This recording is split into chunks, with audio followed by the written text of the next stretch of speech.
Hello, and welcome to the Journey with Janey podcast. We are on season 3, episode 11, and for those of you listening, I know it's windy. I'm going to turn and get myself into a sheltered spot, but I'm just taking a panoramic view, then I'll describe it all to the listeners. So I'm actually back in my motherland where I grew up, and on the top where what we used to call the far side. So for those of you who are only listening, I'm looking right across from the top, right across back to the farm where my grandma and granda used to live, where Jimmy Mouse used to live as well. And down in the bottom you can see the beautiful river in the distance of the trees and the railway track. And maybe a train comes past, there may not. Who knows? So what I'm going to do is try and find a lovely quiet sheltered spot out of the wind. Oh, and I have to point out the tree stump. And for any of you who have been following my journey about my book collaboration that I've been doing about Show Your Light, that is the tree stump that I talk about. So obviously I can't sit on there today because it's not very sheltered. Probably could, but not anyway. So I'm just going to plonk the tripod down, find somewhere to sit, and I'm going to talk to you all from this spot, looking back at where I grew up. So what I've titled today's story as, excuse the dog, she might come and tip the tripod, exactly just like that. So there might be some bits and pieces come floating in. So today's episode's called Places That Hold Our Stories. So I've given a brief description of where I am and what I'm looking at. It was a glorious sunny day this morning and the clouds are sneaking in. So we have to remember we're still in March. And standing here, actually, oh, here comes a train. Now you're not going to be able to hear us for the train coming past. So there you go, you get the full scene with the train going along the bottom. Yeah, standing here looking over the farm, there's so many things have changed and it all looks very familiar, but it all looks very different at the same time. And while I'm sat, I'm just thinking about all the memories and how places actually carry our stories, and how time passes but our memories still picture places. Like when I walked up here today, I actually thought I'd spotted the tree stump further down the hill, but actually the tree stump's here where I'm sat, but it's under a massive holly tree. That holly tree wasn't as big as that, or I can't even really remember the holly tree, but I could remember the tree stump. And I have a bit of a feeling of kind of reconnection almost, sat here looking across the farm and looking across onto the house where my grandparents grew up as well. It's absolutely, it's kind of given me a bit of a boost and a bit of a lift today, if I'm honest. It's also a very special space because when I'm finished recording, I'm going to turn around. This is where we spread my mum's ashes. It's where she wanted to be so she could look over the farm, and it was actually her favourite place of the farm because she could look back at her home where she grew up as a child. And actually it is a very, very special space. Saying that, sat here now talking to you guys, I realise that. It's actually on the back cover of my first book as well.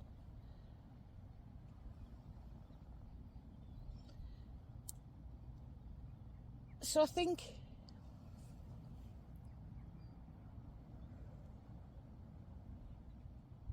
it's a gentle way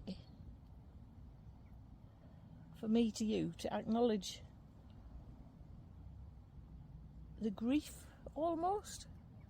I've kind of veered away slightly a bit recently over recent episodes and not really touched on the grief issue.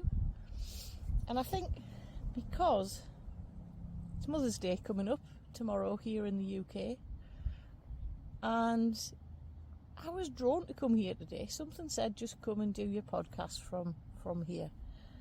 And that has kind of made me realise that how your grief actually evolves as you grow. And over time, waves, as I keep talking about it, waves of grief, it comes in all shapes and sizes. And if you think about a wave and how they move in and out and, you know, the rhythm of the sea and things, the waves are sometimes very calm, but they still move in. Tide still comes in, the tide still goes out. And sometimes they're fierce in the storms. The waves come crashing in and the waves go crashing out. So for me, sitting here today, it's almost like, yeah, Mum's no longer here with me in the physical, but my relationship, I suppose if you want to call it that, and the memories of Mum shaping who I am today, it's different, but it's still the wisdom, I suppose, and the trials and tribulations we had growing up, the arguments and the I'm going to say challenges, the storms we went through while I was growing up, making me who I am today. And I know that was her way of showing me my path in the world.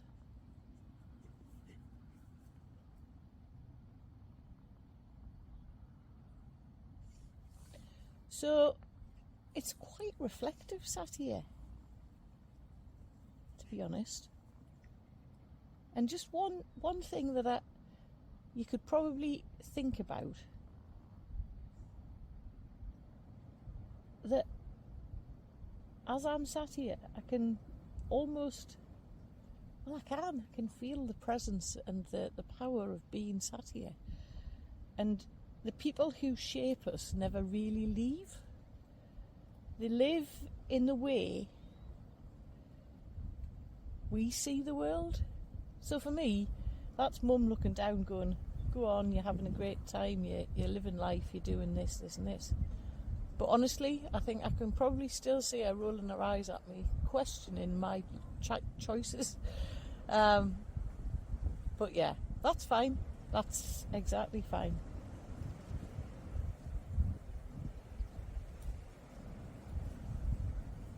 So, Mum was a big kind of influence in my life, I suppose.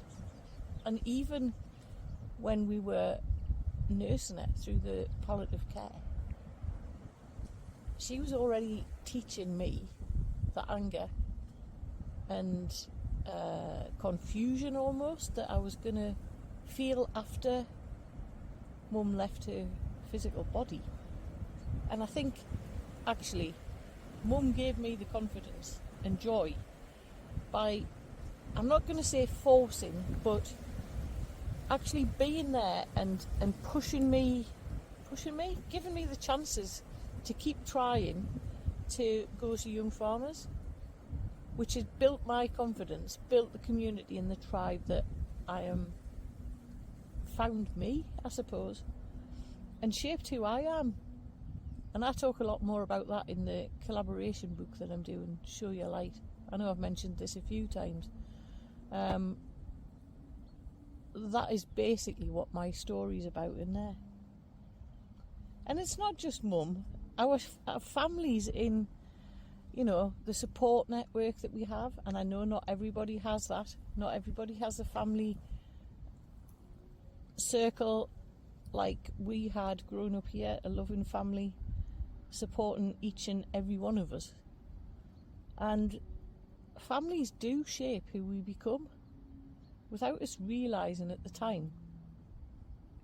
And what we need to understand is we can accept or reject what those families are not pushing onto us, but their thoughts, their expectations of us. It's up to us whether we accept it or reject it. We have choice in this world, and we have choice of what we want to carry forward. And I'd probably say that Mum's legacy kind of lives on because we're sat here looking at the farm, I suppose, her family farm where she grew up.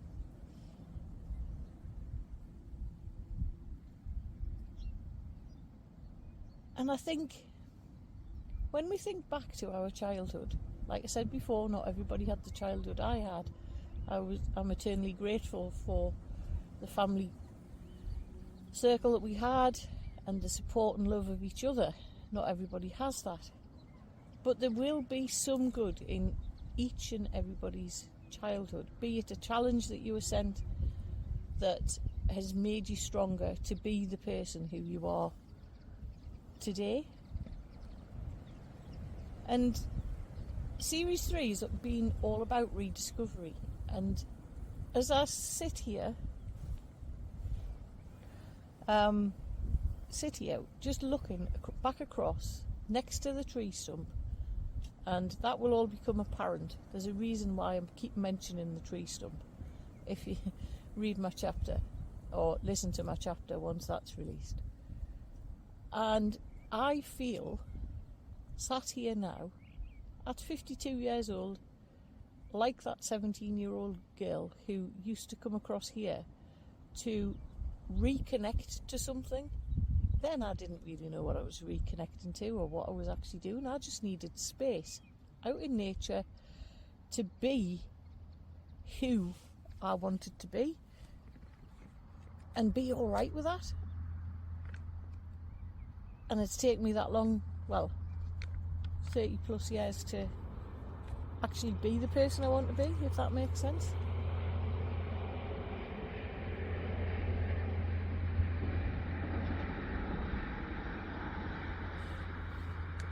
So, final closing reflections.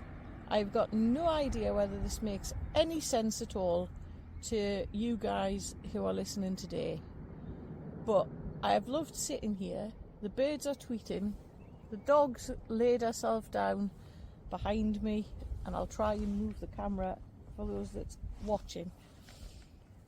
It's nippy because we're still in March, and I will come back when it's warmer. Haven't done this since we scattered the ashes, and I should do it more often.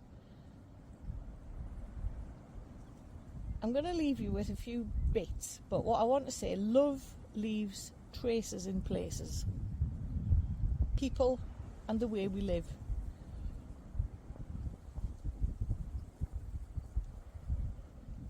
And we've been doing a lot about nature, how nature helps us pause, makes us feel grounded, and today it feels peaceful. Sat here next to the tree stump, the love is still here, it just feels a little bit different. And thank you for joining me on the Journey with Janey podcast. It's always a pleasure to be with you on a Wednesday or whenever you are downloading and listening to the Journey with Janey podcast. All I ask is that you subscribe so you never miss an episode. And also remember, There are ways of contacting me through my website on www.janeywithjaney.com. There's a contact button to book a call, which is a free 15-minute call, and all the details of the ways to work with me are on my website. I'm always available for a chat, a DM, or just a message via LinkedIn or Instagram. We all have the social handles now. Just drop me a message and let's talk. And remember, we don't have to do this alone, which is exactly why I am here to help guide you on this journey. I am the me that I needed 3 years ago, and I hope and feel that I can help you on your journey of moving forward by taking small, simple steps. So from me to you, take care.